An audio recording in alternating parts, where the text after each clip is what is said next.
Hey guys, it's Shanice with Forever Branded 1107 podcast. You can find it on Anchor, Spotify, and there are a few other places you can go to the podcast. So, since it was a nice day today, I decided to come out and give myself some self love. And so, I wanted to just address it today about self love. So, because a lot of times we think that self love means you just love yourself so much that you eliminate other people in your life. So I wanted to give you my concept of self-love. It'll be really quick, nothing long today. Just wanted to just put it out there. Something about me. Self-love to me is loving yourself enough to make changes.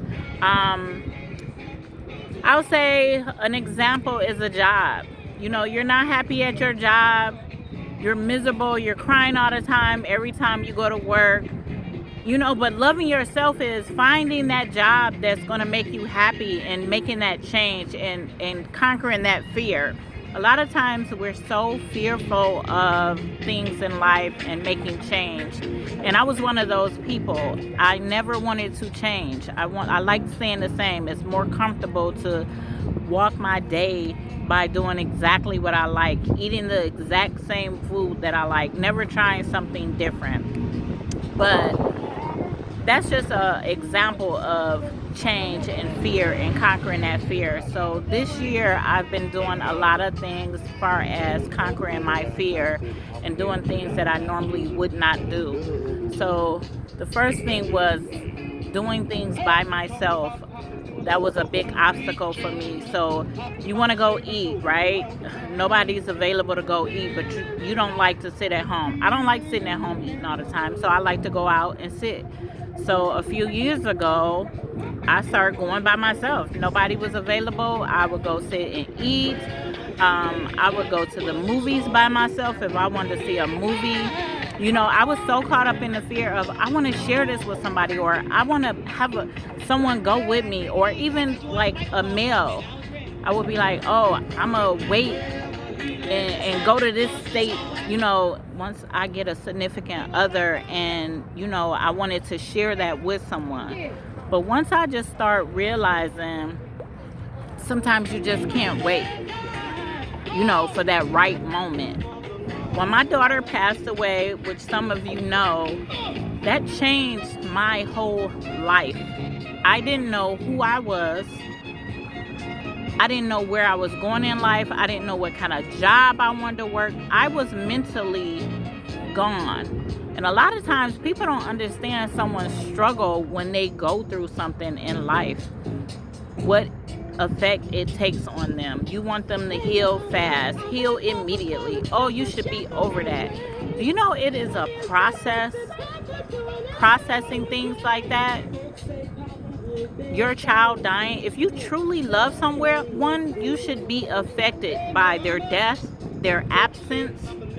Just because someone's not in your face, real love consists of missing someone, consists of wanting someone to be around you in your circle. And a lot of times people practice self-love like, okay, eliminate the whole world around you. Okay, so who wants to walk around like a zombie, like you really don't care because you gotta love yourself? Loving yourself means letting somebody into your life, letting them love you, letting somebody help you when you need help. That's loving yourself.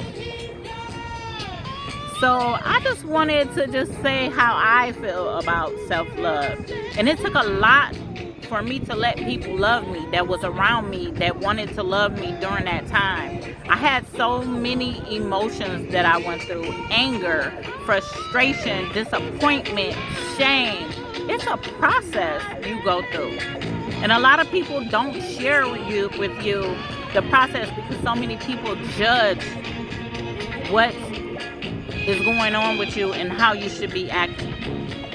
And a lot of people don't want that judgment. They want someone to just truly love them for who they are at that moment. If I'm angry at that moment, I remember being angry at God.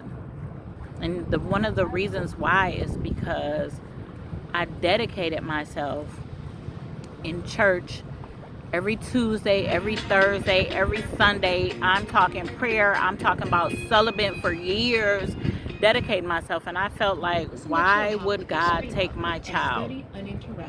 Why would you take my child? I always have tried to live right. I've always tried to do the right thing. I've always tried to be right by anybody that encountered me. Why would you take my child? Why would you keep me and make me go through that much pain of totally erasing who I was? But then I had to try and build myself back up to love myself. Because at that point, I was shameful. I hated it happened to me. I didn't want to be around people.